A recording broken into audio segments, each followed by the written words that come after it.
Bonjour les excellents, dans cette vidéo, exercice niveau seconde en physique sur le chapitre force et mouvement.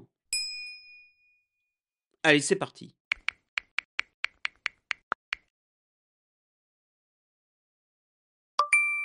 Mouvement d'un container. Dans un port, un container, modélisé par un point matériel de masse m égale 5,0 x 10 puissance 3 kg, est situé à 10 mètres au-dessus du sol, au bout du câble d'une grue. On étudie son mouvement dans le référentiel terrestre. Ensuite, on a une donnée, l'intensité de la pesanteur terrestre, G, sera prise égale à 10 newtons par kilogramme. Première question, le container est d'abord immobile. Petit a, faire l'inventaire des forces s'exerçant sur le container. Donc, on a un container représenté par un point de masse petit m, ok, un point qu'on va appeler grand M, qui est en équilibre, puisqu'il est immobile, au-dessus du sol, au bout du câble d'une grue. Donc on a ici le câble d'une grue. Bon, on peut s'amuser à dessiner un semblant de grue comme ceci, peu importe. Ce qui est important, c'est le dessin du câble. Et on nous a indiqué qu'il y avait une distance de 10 mètres, qu'il était à 10 mètres au-dessus du sol. Ici, on a le sol, et donc là, on est à 10 mètres au-dessus du sol.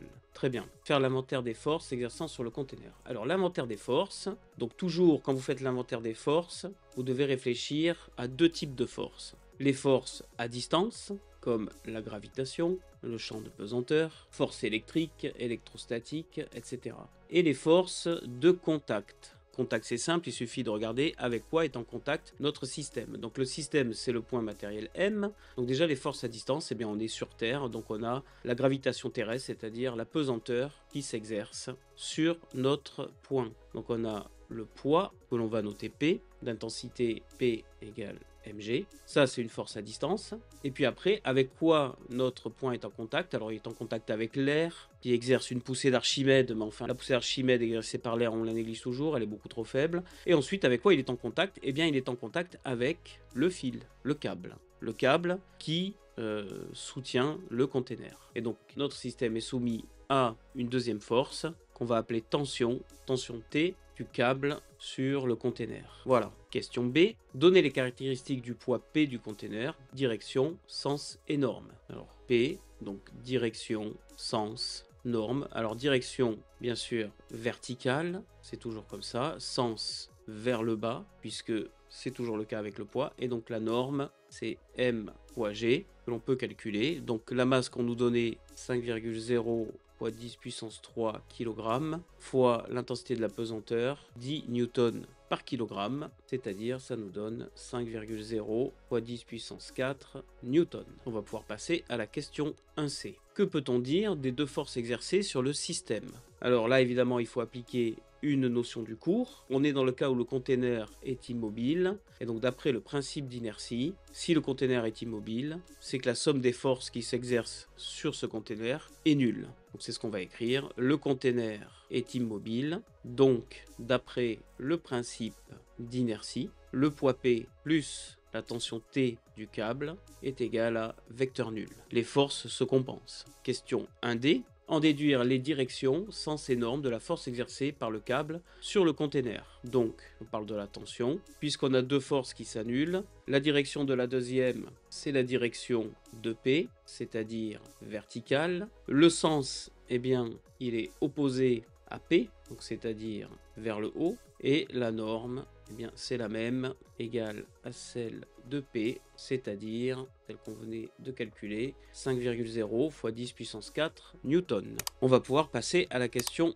1E. Question 1E, représenter ces forces sur un schéma pour lequel le container est modélisé par un point matériel avec l'échelle 1 cm correspond à 2 fois 10 puissance 4 newtons. Donc nous on a trouvé donc 1 cm doit correspondre à 2 fois 10 puissance 4 newtons. Nous ici on a 5,0 fois 10 puissance 4 newtons pour les deux forces, et donc on doit avoir une force qui fait sur le dessin une longueur de 2,5 cm.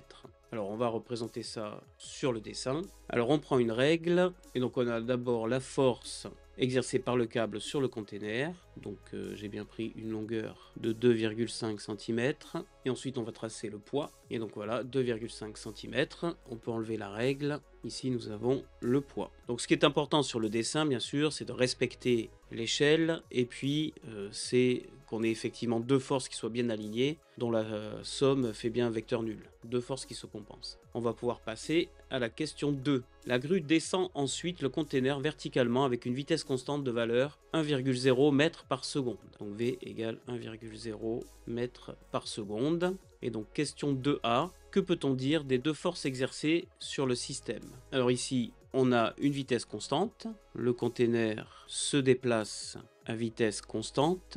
Donc, toujours d'après le principe d'inertie. Qu'est-ce qu'il nous dit le principe d'inertie? Il nous dit que quand un système est à l'équilibre ou en mouvement rectiligne uniforme, donc vitesse constante, eh bien la somme des forces est égale à vecteur nul. P plus T égale vecteur nul. Alors on va peut-être ici ajouter que le container se déplace verticalement à vitesse constante.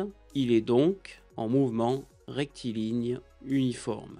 Donc, d'après le principe d'inertie, P plus T est toujours égal à 0. Question B, représenter ces forces sur un schéma avec la même échelle que précédemment. Et donc en fait, on va obtenir exactement le même schéma. C'est exactement le même schéma puisque le poids n'a pas changé et donc la force T non plus, puisqu'on a toujours P plus T égale vecteur nul. On va pouvoir passer à la question 3. Question 3, avant d'atteindre le sol, le container a un mouvement rectiligne ralenti. Que peut-on dire des deux forces exercées sur le système? Le mouvement est rectiligne ralenti, donc qu'est-ce qu'on peut dire? Bien, on peut dire que cette fois-ci, P plus T n'est pas égal, en fait, à vecteur nul. Et s'il est ralenti, cela veut dire que la norme de la force qui tire vers le haut va être supérieure à la norme de la force qui tire vers le bas. C'est-à-dire la norme de la tension T du câble va être supérieure au poids P du container. C'est pour ça que c'est ralenti, parce que ça tire plus vers le haut.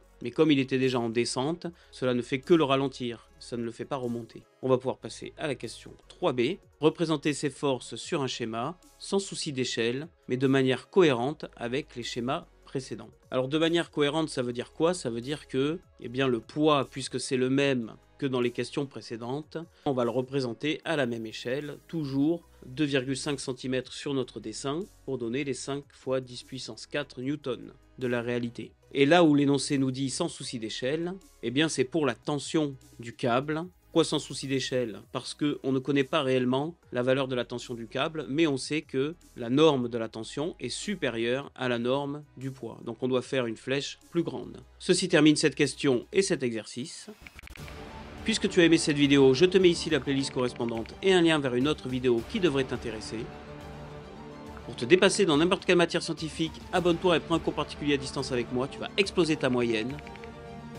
Et n'oublie pas, pour devenir excellent, c'est Lucien Prof.